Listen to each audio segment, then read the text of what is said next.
Otadan teşep, ayaklarım tüzügen hazır. Azapta doğdumdan men Rüştan rayonundan Yaڭı Avlat halara yığınını mazben geldim. Şu ayağım, kolum bana şu oğurup, nefesim kısıp, nefes alamaz idim da. Otursam türelmez idim.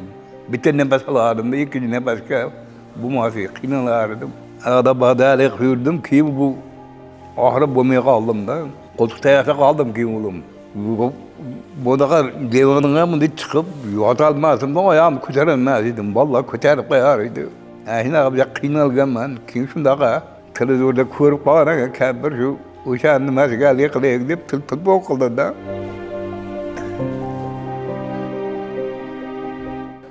Xudoda indile bana Otadan teşep, ayaklarım tüzügen hazır. Ben kollarımda ciddiydim ama var. Dedim ha şahsen mesela suyan yürüyüp ben ağzımda adamca yakışım da. Ama yürüyüp maksam ayağım melerim uğramaydı. Ama oturmasam, yerine oturmasam da türüşkem kollarda nima can yoktu. Şimdi sal küçükleri yap ben de. Şimdi maşında akadım yana bir, o neverane hep kılıyorduk.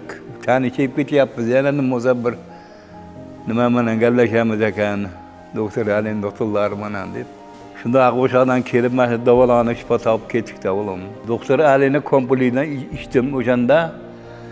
Mana oyoqlari nimalarini yaxshi bo'lib, sal odamga o'xshab yurayapman da oğlum. Ha shunda. Doktorlarimizga ham rahmat mana shunchalik. Kelmasam o'shada turib davolanib oldim. Ko'rganim o'ydi betdi. Mana endi o'ydim. Neveranda hanasida kelib ko'rib, tomosha ketyapman-da, o'shanga atayna ko'rgani keldim betdi oğlum. Ve azapta doğdumdan men kim bilmez.